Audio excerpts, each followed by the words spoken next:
Salam, bir daha vaxtınız xeyir olsun.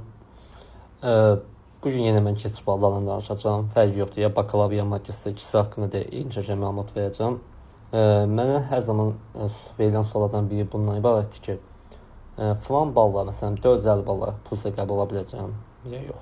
Magistraturada 65 balla qəbul ola biləcəm filan yerə, hər yer yox. Bu suala cavab vermək digər şəxsə edə bilər, bəli, cavab verə bilər. Mən vermirəm. Səbəb? Nə magistraturanın jurnalı çıxıb, nə bakalavrların jurnalı çıxıb, abituriyentlərin jurnalı çıxıb. Çünki bu jurnal çıxmadan, mən plan yerlərini bilmədən, statistika aparmadan heç kimə məlumat verə bilmərəm ki, bu ilə ballada artım ola biləcək ya yox.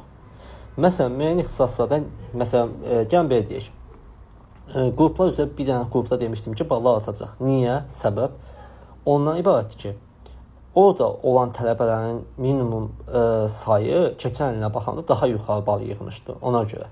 Amma bir nüansı var ki, mən plan yerlərin və dövlət sifarişli yerlərin sayını bilirəmmi? Xeyr, bilmirəm.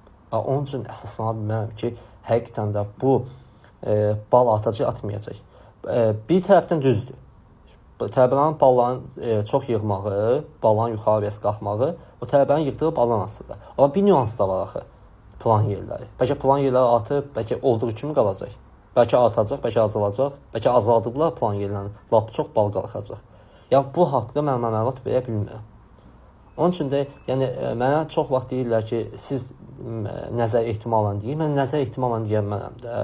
Mən əlimdə dəlil sübut olmadan danışa bilmərəm. Kimsə deyirsə qəbul olacaqsa, əla.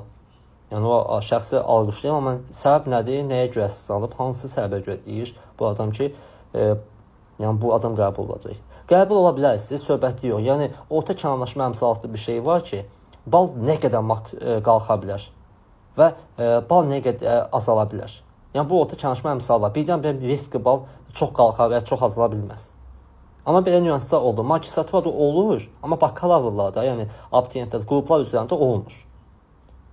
Yəni magistraturada olur. Çünki magistraturada 56 proqram var. Yəni proqramlara görə deyirəm. Çalışın ki, ixtisas seçimi edərkən yəni, hər hansı bir bala, yəni nəyəsə baxıb yox, ümumi statistikaya baxıb təhlil yapan, onun əsasında ixtisas seçimi etsəz, əlbəttə ki, ən gözəl olacaq. Əks halda isə yəni, sizin ixtisas seçiminiz uğursuz olacaq.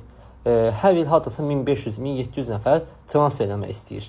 Bəziləri məcburiyyətdən transfer edir, istəmədiyi bir ixtisasda oxuduğuna görə. Bəziləri isə eləyə bilmir, çünki kəsir çox çıxır, ixtisasını dəyişə bilmir. Məsələn, mən transfer edəndə sizə bir nüans çatdırım. Əvvəllər magistraturada oxuyan şəxslər